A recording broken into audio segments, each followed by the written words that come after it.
Mamaya po, pag-uusapan natin kung ano yung nangyayari sa ating bayan.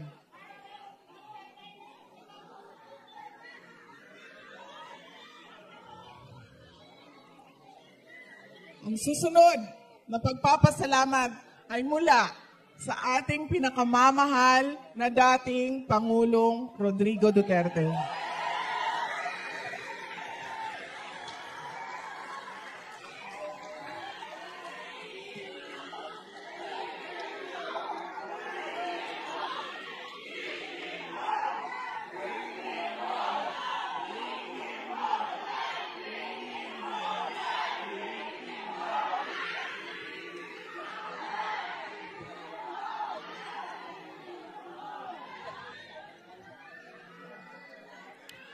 Alam niya po ang mga pagtitipon na ganito. Dahil kapag nagkakausap po kami, ay sinasabi po namin sa kanya. At yung kapatid ko po, si Veronica, araw-araw po yun may report. Sinusulat niya kung anong nangyayari, anong nasa balita, anong nangyayari sa pamilya, at pinapadala niya yon sa abogado. At yung abogado naman, ay pinapakita iyon kay dating Pangulong Rodrigo Duterte.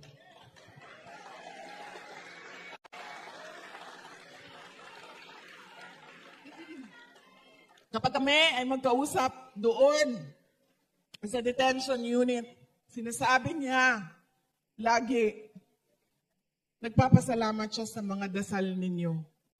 Dahil lumalakas ang loob niya, at paniwala niya maraming mga good news sa kanyang kaso at sa kanyang kalagayan dahil sa pagdarasal ng sobra, milyon-milyon nating kababayan.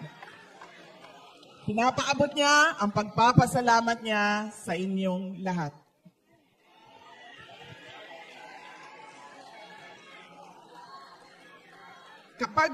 Kahit saan po ako pumupunta, noon ang unang tinatanong sa akin, kamusta na ba si dating Pangulong Duterte? Ang sunod na tinatanong sa akin, kailan ba uuwi ng Pilipinas si Pangulong Duterte? Kahapon po, tumawag siya sa akin. Tawag siya sa akin, sabi ko sa kanya, ang